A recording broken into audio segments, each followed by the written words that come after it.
Let us use this session to look at how screws and threaded parts behave in an assembly. So we have what we call the internal screw and the external screw. So for the internal screw, we have the threads being inside the object and sometimes or most times cannot be seen from certain angles. But the external screw has the threads being around the shaft and therefore they can be seen around the object. We have what we call the major diameter of the screw and the minor diameter of the screw. To represent this conventionally, what we do is that the major diameter is drawn with thick continuous lines and the minor diameter is drawn with thin continuous lines. Then in an end view, the major diameter appears as a thick circle and the minor diameter appears as a thin circle, which is not a full circle.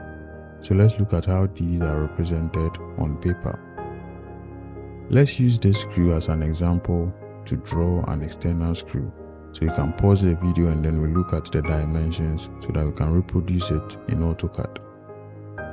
So here we have labeled the major diameter and the minor diameter.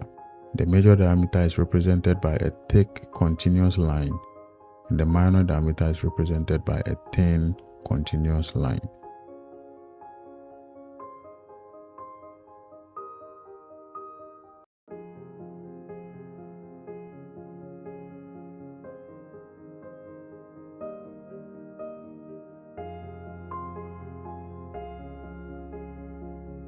Depending on which screw you are working with, whether it is flat-ended or it is chamfered, you should know how to represent your major and your minor diameter. So let's look at a screw with a chamfered end also.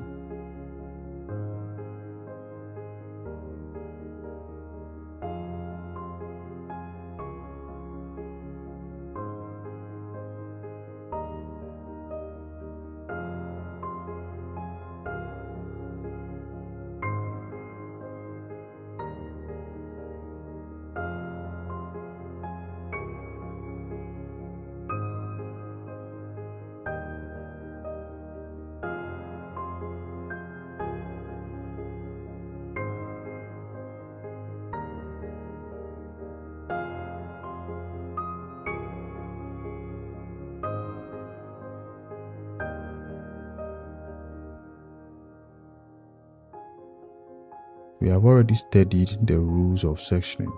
Usually when we section an external screw or when the cutting plane goes through an external screw, we do not use hatch lines in the screw. We leave it as a solid object because these ones are just fasteners which do not form a major part of the assembly.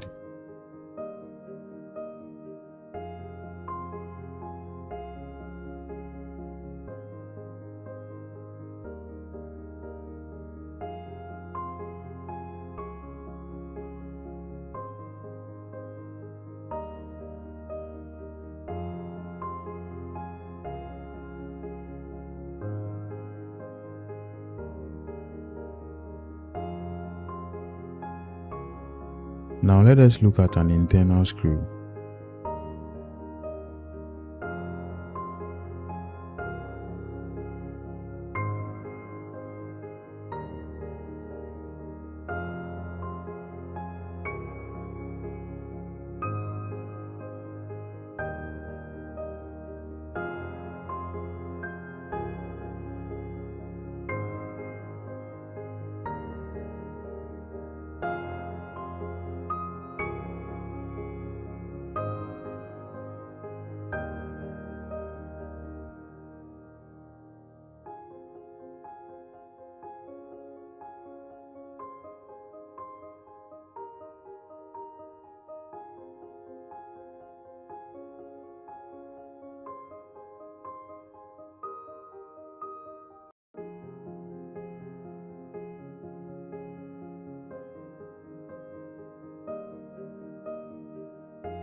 We can also have the threaded assembly, where we have an internal screw and an external screw being together. This is how we represent them on paper. The external screw takes precedence over the internal screw, so that we represent the external screw's features and omit the internal screw's features. So as it is hidden, then we show the thick lines alright, but in the hidden line layer.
So in our next session, we are going to assemble something with an internal and an external screw and see how they relate to each other in an assembly.